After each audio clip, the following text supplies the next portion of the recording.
Hola, muy buenas. En este vídeo vamos a dar solución a uno de los ejercicios propuestos en el tema 1 de la asignatura, el cual, bueno, pues ya sabéis que trata sobre conceptos básicos de radiación y de enlaces radioeléctricos. Vamos a dividir esta resolución en varias partes y en la primera de ellas vamos a dar las consideraciones generales de este sistema y los primeros cálculos que podemos hacer. Entonces, vamos a leer el enunciado y ver cómo podemos extraer la información relevante del mismo. Nos dicen que considerar un sistema de telecomando y telecontrol, para quien tenga interés en profundizar la información, este es un sistema bastante habitual en las comunicaciones por satélite. En la literatura en inglés la vais a ver como TTIC o Telemetry Tracking and Command. Y digamos que se reserva un sistema para estas funciones tan críticas, se reserva un sistema aparte, ¿vale? Bien, bueno, nos dicen de primeras, nos dan ya la frecuencia de operación, nos dicen que es de 3 GHz y que este sistema está destinado a colocar un satélite en órbita. Vale, nos dan los datos para tanto el transmisor, que está en tierra, como para el receptor, que está en el satélite, ¿vale? Bueno, con respecto al transmisor, nos dicen lo siguiente. Tenemos una antena con diagrama de radiación de potencia según esta función F minúscula, que depende únicamente de teta. Hablaremos sobre ella en alguna parte más adelante del ejercicio.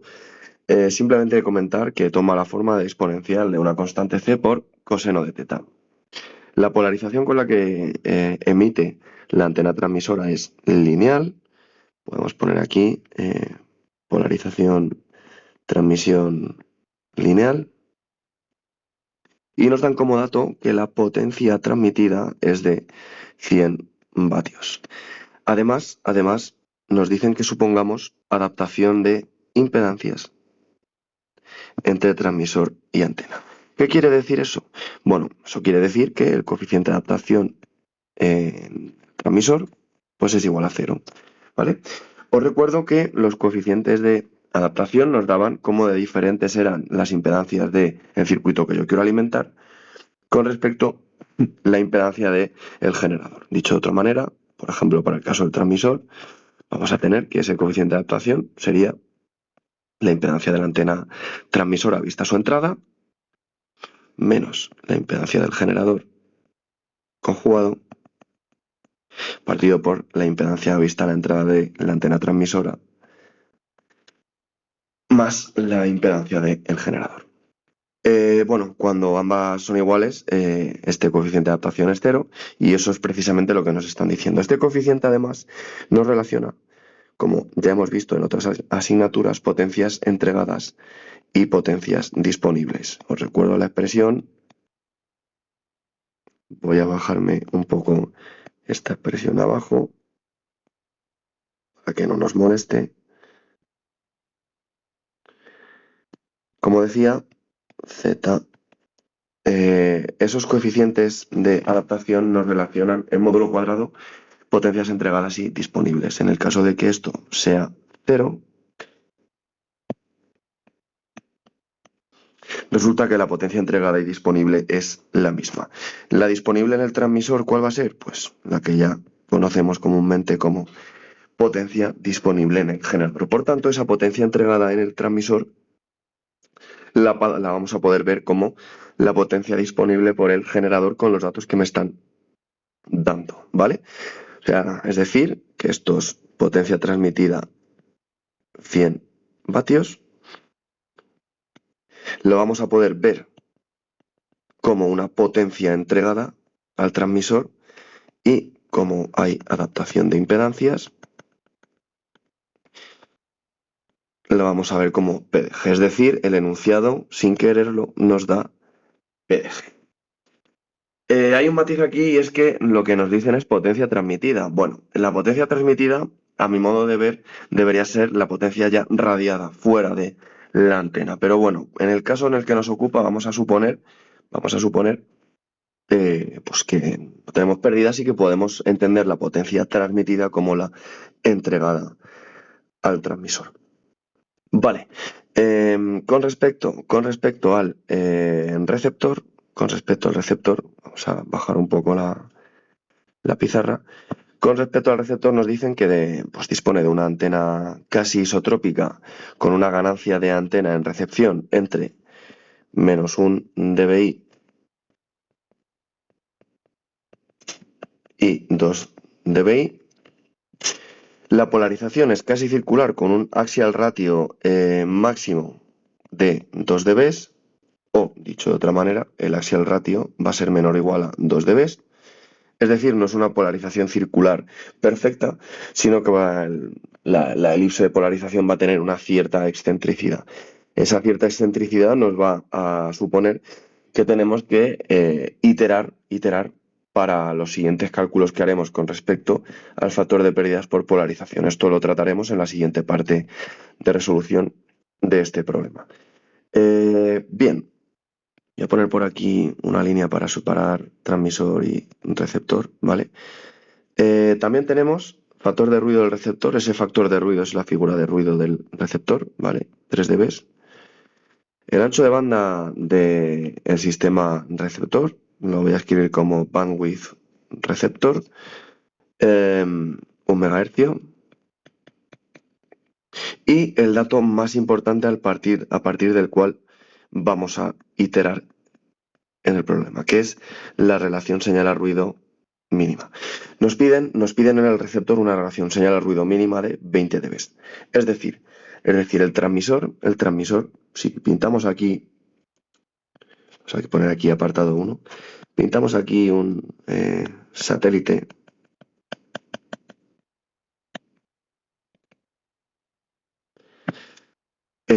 Bueno, pues con una antenita orientada a la estación base.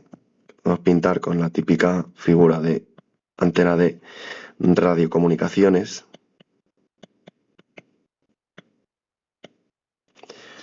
Lo que nos dicen es que la antena, si dibujamos aquí el sistema transmisor,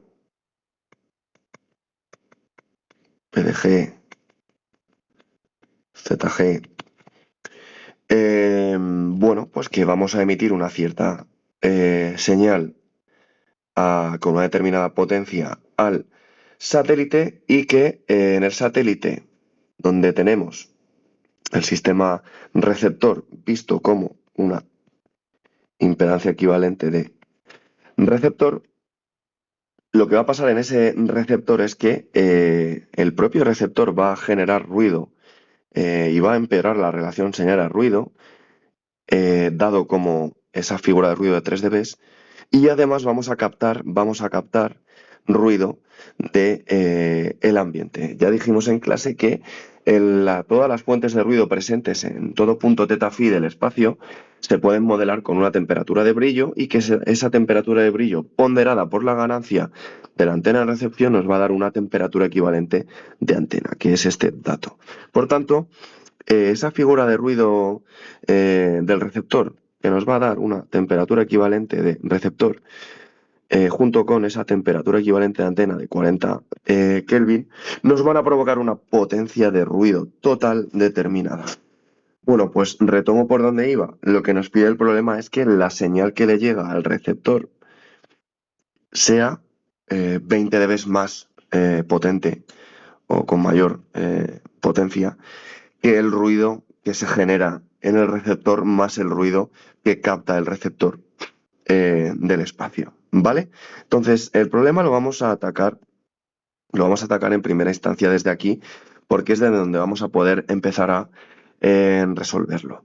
Pero no hay que perder de vista que lo que estamos haciendo es resolver un enlace radioeléctrico, y por supuesto vamos a tener que utilizar la ecuación de Friis, el modelo de Friis, para resolverlo, ¿vale? Entonces, vamos a escribir ese modelo de Friis y ver qué datos nos dan, qué datos no nos dan, y por dónde podemos empezar.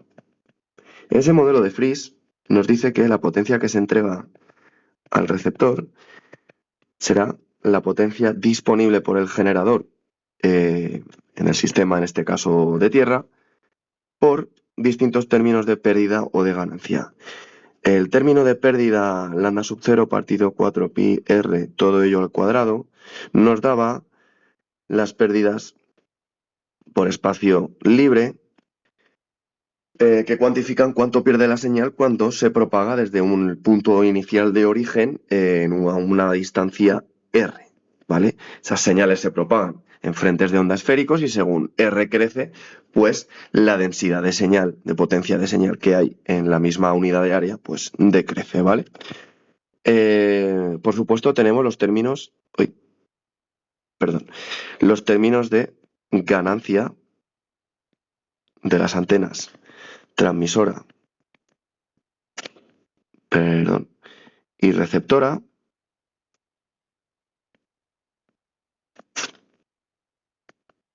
Estos ángulos que indico como phi, teta phi, tanto en transmisión como en recepción, quieren decir que se evalúa esa ganancia en el ángulo de vista que hay entre una antena y la otra, ¿vale? Como cada antena tiene su propio sistema de referencia, no tienen por qué coincidir esos ángulos de visión en absoluto. Entonces, bueno, pues se indica de esa manera. Y tenemos también otros dos términos de pérdida adicionales que tenemos que cuantificar. Esos términos de pérdida adicionales los pongo por aquí. Serán las pérdidas por despolarización.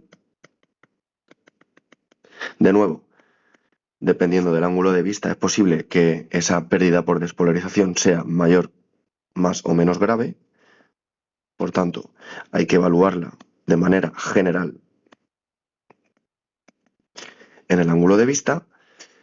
Este término recuerdo que se llamaba factor de pérdidas por despolarización. Dado que está en términos de vectores unitarios de campo, tenemos un factor cuadrático y nos evalúa cómo de bien o mal están acopladas las antenas en polarización, ¿vale? Bien, sobre este término hablaremos en la siguiente parte del vídeo. Nos quedan los dos últimos términos, que son los términos de desadaptación, tanto en transmisión como en recepción. Si las impedancias de generador y antena, tanto en transmisión como en recepción, no son iguales, va a haber una pérdida de señal por desadaptación, ¿vale? Bien, entonces para atacar este problema, no me quiero demorar más para dar solución en la siguiente parte a lo que toca. Bueno, nos dicen que nos olvidemos de este, dado que es igual a 1, ¿vale? No tenemos desadaptación.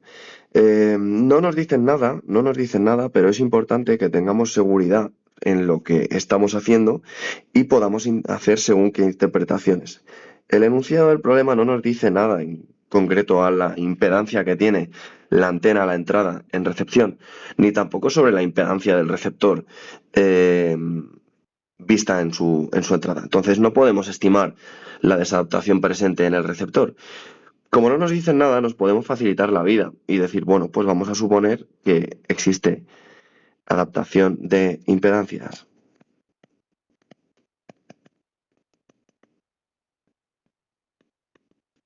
En el receptor, es decir, el coeficiente de adaptación en recepción es 0, esto es 0 y este término es igual a 1, ¿vale? Bien, bueno, eso nos deja el modelo de Friis sin esos dos términos, y tenemos que, bueno, inspeccionar, investigar qué tenemos que calcular y qué nos piden. Sigo leyendo. Calcular la ganancia mínima de la antena transmisora que asegura el buen funcionamiento del sistema. Bien, de todos estos términos nos piden ganancia de la antena en transmisión mínima, ¿vale? Bueno, pues esto es lo que yo tengo que calcular y el resto de términos o me los dan o los tengo que calcular yo. Si vamos inspeccionando, la ganancia de la antena receptora ya nos la han dado, ¿vale? Nos dan una horquilla en la que esa ganancia se mueve. Con respecto a las pérdidas por espacio libre, también las podemos calcular. Tenemos la distancia que hay entre sistemas y también la longitud de onda de la señal, que nos la han dado en forma de la frecuencia de operación. La potencia disponible por el generador también la podemos calcular. Por tanto, lo que tenemos que dimensionar en este problema en concreto son cuánto pierde la señal porque la antena en transmisión tiene polarización,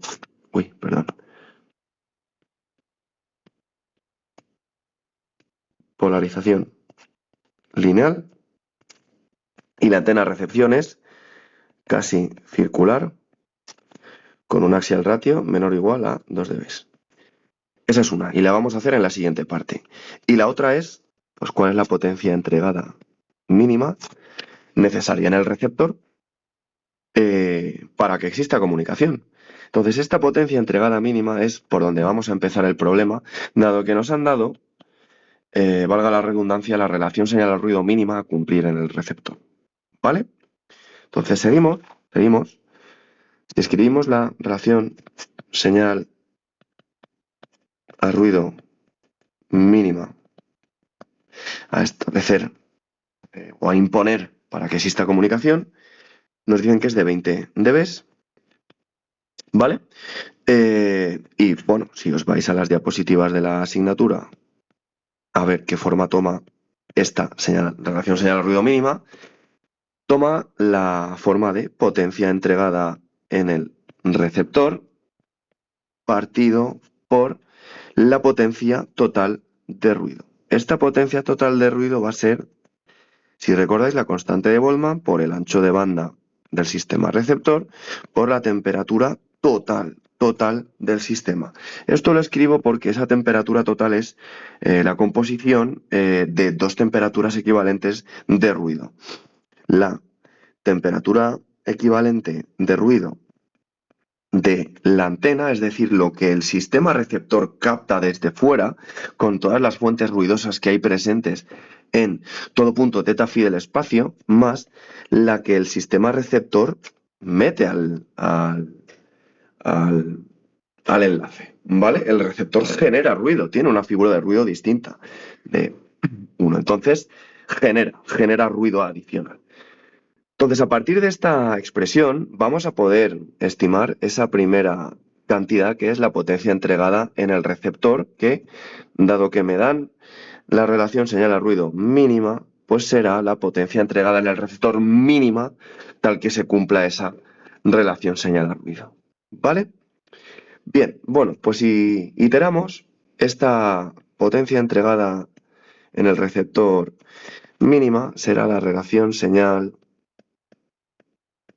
a ruido mínima por constante de Boltzmann, ancho de banda del receptor, por temperatura equivalente de antena más temperatura equivalente del receptor. ¿Vale? Una cosa importante es que en todas las operaciones que hagamos tenemos que utilizar unidades naturales. ¿Vale? Unidades naturales. No podemos operar en estas expresiones en las que las relaciones de potencia se dan como divisiones y no como restas. Tenemos que emplear, por supuesto, unidades naturales, ¿vale? Entonces, esta relación señal ruido mínima hay que traducirla a unidades naturales. Os recuerdo que esta relación señal a ruido está, fijaos, en potencia de señal, potencia de ruido. Esto está en términos de unidades de potencia. Por tanto, al pasar a unidades naturales, tengo que emplear aquí un 10, ¿vale? No os olvidéis que cuando estábamos en unidades de potencia, al pasar a unidades logarítmicas hacíamos 10 log, y cuando estamos en unidades de campo o unidades de tensión utilizamos 20 log, ¿vale? Esto por supuesto me da 10 elevado a 2, es decir, 100, ¿vale? Bueno, pues aquí tenemos por este lado 100, la constante de Boltzmann por supuesto se os tiene que proporcionar en el examen o cuando resolváis un ejercicio la podéis buscar. Es 1,38 por 10 elevado a menos 23 julio Kelvin. El ancho de banda del sistema receptor me lo han dado, es 1 por 10 elevado a 6 hercios. La temperatura equivalente de antena también me la ha dado, son 40 Kelvin, y me queda por dimensionar la temperatura del sistema receptor. Esta no la tengo. ¿Por qué? Porque me han dado la figura de ruido, me han dado la figura de ruido. Por tanto, no existe ningún problema porque sabemos que la figura de ruido tiene una interpretación, es cuánto empeora un sistema la relación señal-ruido entre la entrada y la salida, y se relaciona con su temperatura equivalente como 1 más temperatura equivalente, en este caso vamos a poner receptor, partido por una temperatura de referencia. Antes de continuar, ojo, esta temperatura de referencia nos la deberían dar. El problema, si nos vamos al enunciado, no dice absolutamente nada. Entonces, dependiendo de a dónde os vayáis, el libro, la referencia que busquéis, vais a tener temperaturas de referencia diferentes. Pueden ser 290, 293, 300, lo que estime pues el libro o el documento que inspeccionéis, que es la temperatura de referencia, temperatura ambiente. Vamos a estimar, para este caso, una temperatura de referencia de 290 Kelvin, ¿vale? Entonces, bueno, si seguimos iterando, vamos a poder despejar la temperatura equivalente del sistema receptor como figura de ruido del sistema receptor menos 1 por temperatura equivalente. La figura de ruido del receptor me han dicho que son 3 dB, ¿vale? Pero de nuevo vamos a tener que usar unidades naturales en estos cálculos. Por tanto, aquí tenemos que pasar de nuevo a unidades naturales. Por supuesto, 3 dB, creo que nadie se perderá cuando digo que equivalen a unidades naturales en 2. Es una equivalencia clásica que hemos dicho en clase, hemos visto en clase que se debería de saber y hacer de memoria, sin tener que pensar, vaya. Bien, bueno, pues esto me queda 2 menos 1 por T sub 0 es igual, es decir, esto es igual a T sub 0, esto es igual a 290 Kelvin. Entonces, esta es la temperatura equivalente del receptor que vamos a usar más arriba para calcular la temperatura, es decir, perdón, la potencia a entregar al receptor mínima. Esto toma 100 por 1,38 por 10 elevado a menos 23 por 10 elevado a 6 que multiplica a 40 más 290. Esto es igual, si echáis las cuentas, esa potencia que tenemos que entregar mínima es igual a 4,55 por 10 elevado a menos 13 vatios. Perfectamente se podría dar esta cantidad en unidades logarítmicas, tanto en dB-vatios como en dBms. Entonces, os recuerdo que, dado que están unidades de potencia, pues tenemos que usar 10 log 10, 4,55 por 10 elevado a menos 13. Os recuerdo que había ese matiz que había que referenciar a la unidad por la que vamos a dar esa unidad logarítmica.